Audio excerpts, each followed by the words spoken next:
All right, guys, congratulations on the Banana Splits movie. Thank you very much. It's really exciting. It's been the reaction has been unbelievable, like far beyond what we ever thought when they told us when we first started, putting it to paper. I saw the trailer. Holy smokes. Okay, so who woke up, got high, and came up with this concept? We actually we got a call from Blue Ribbon Content and from Sci-Fi, and they said they wanted to do the Banana Splits as a horror movie, and we said we're absolutely in. It made total sense to us. We completely got it from the word go, and really honestly, I mean, this we've worked a long time in kids television, so this was a chance to really kind of put the kids TV side to a slightly more treacherous end. It was really fun. I'm a big fan of combination of horror comedies, trying to make people laugh and scare them at the same time. Can you talk about the challenges of coming up with the combination of those concepts?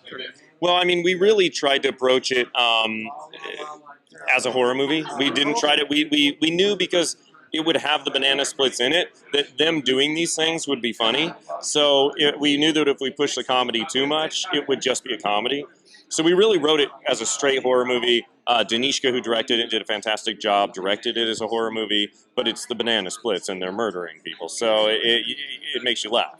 You can't help it. Yeah, at some point, you're doing it and you go, this will be funny, even though it's written, if you just read what was on the page, it's dead straight. It is a person dying, but when you see it on the screen, it's hilarious. Sara, congratulations on the Banana Splits movie. Thank you very much.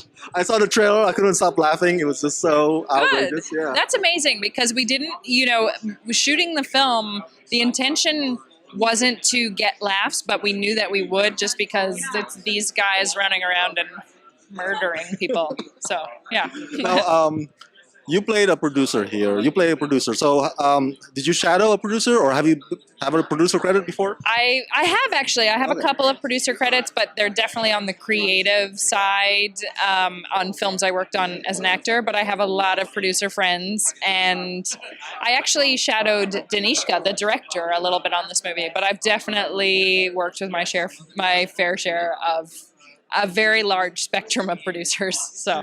Yeah. Are you easily scared about horror movies? Yes. I love them, but I definitely, sometimes I just kind of have to sit there and I think the last 7 minutes of Hereditary I watched like this. Like I basically just didn't watch the last bit of the movie. But yeah, especially once you start going like this. Yes. Yeah. So how do you sell this movie to my fans? What can you say to them? Hey, you got to watch it. Watch the Banana Splits, even though you might be scared a little bit.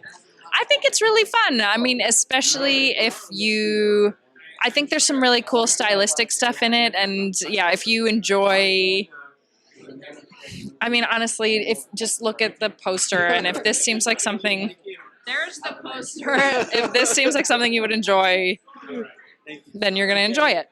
It's a very specific kind of movie. So come watch. Hey, Peter, congratulations on the Banana Splits movie. Thank you. Thank you very much. So, talk a bit about taking the characters from the past, like these ones, and making them into horror. Why? Well, I mean, if you look at them, they're a little creepy, even though they're trying to look really benevolent, but they're kind of creepy.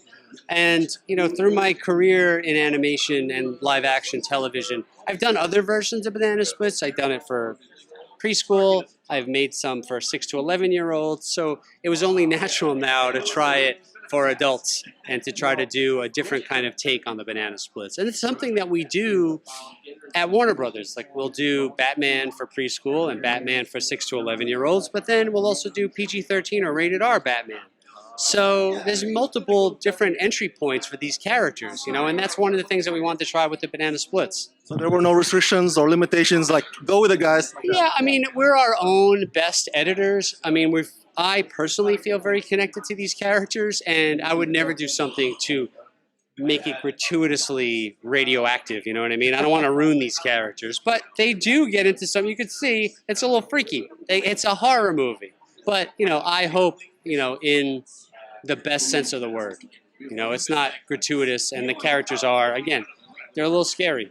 Any other properties or characters that you guys want to turn into other genre? We just finished a Critters film, which is very cool, so we're very excited about that. And, we're working on some other things coming up that are similar to this, but it's early days now, so you'll have to wait. All right, before I let you go, when can and where can my fans watch this?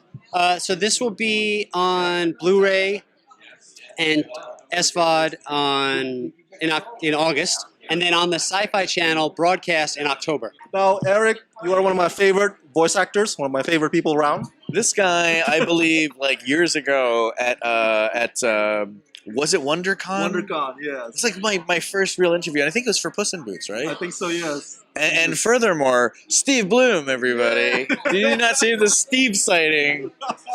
The voice of Critters. Yeah. See, here's the thing about my interviews. I like to talk about other voice actors, and he's one of the best. That's how generous you are. Well, you know, that's Canadians for you. World champions. Hey. Yeah. Now, where are you? Which one are you here? All of them? All of them, except Snorky, because Snorky doesn't talk. Okay. Can we hear some of the voices here? Oh, we got Fleagle, originally voiced by Paul Winchell.